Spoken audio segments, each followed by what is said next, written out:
What would you do to survive after the fall of this world? How would you get food and water? What would your profession be? How would your life look like?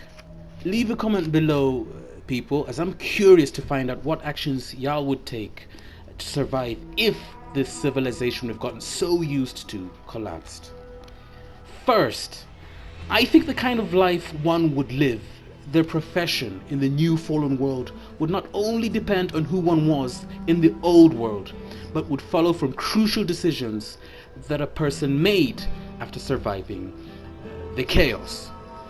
Option 1 would be to locate a group, a secure community, and make one's way towards this secure, friendly group.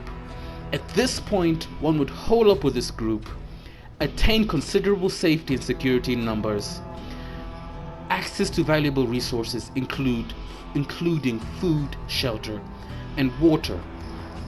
This group may be a large commune based in a valley or town, or a smaller commune hunkered down in a bunker, holed up in a forest, or shacked up in a building.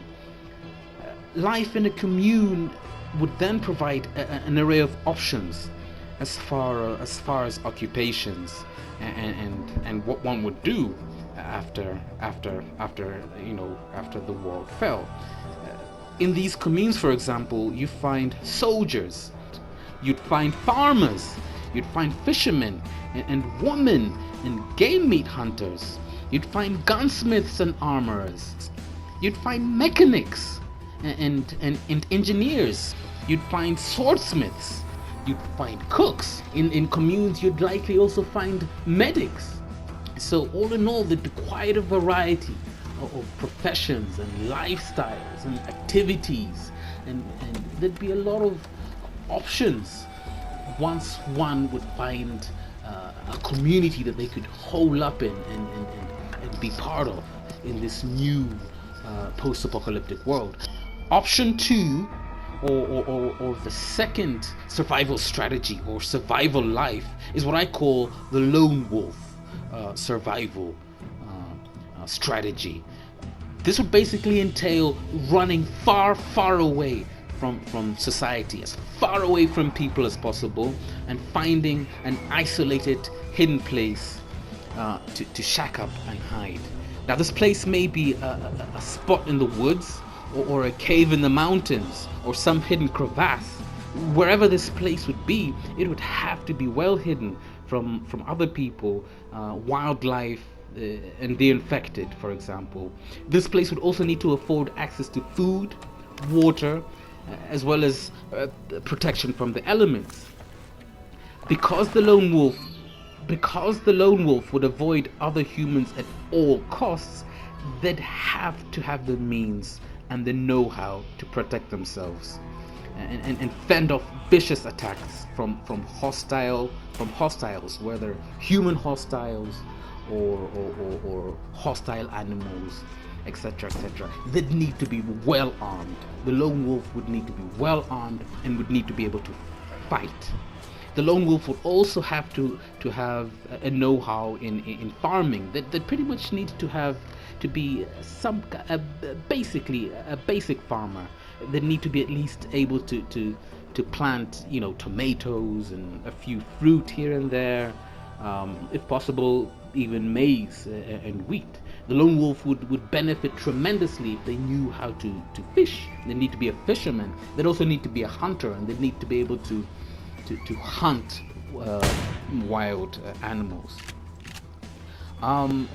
The lone wolf survival strategy is quite a viable strategy, but to me the biggest disadvantage of this lone wolf life is vulnerability to not only being attacked, but illness and injury. The third option, or the third survival strategy, is what I call the nomad survival option, or the nomad survival strategy. And this would basically entail living life on the move, constantly being on the move, never staying in one place, Irregardless of whatever communities one encounters, however friendly they are, or however friendly or plush places one would come by, constantly being on the move, on the move.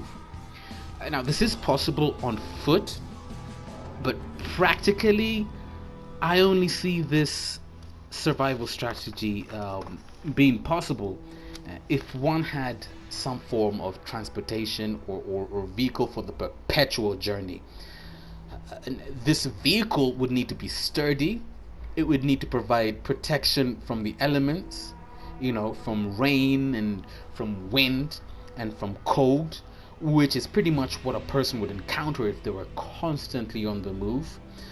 It would need to, if possible, it would be advantageous if this vehicle provided protection from hostiles, if it was armored, or if the vehicle could protect an individual from hostile animals, or from zombies, or from infected beings. This vehicle would also need to be able to store and carry essential resources, like water and food, because this vehicle would pretty much function as a mobile home. Now I'm thinking practically like Max's car, or the Aurora train in Metro Exodus, or even a boat if one was surviving on a river or a lake. Horses and motorbikes could do the trick for the nomad, but I think horses and motorbikes wouldn't provide a sufficient level of protection from the elements. That's just me.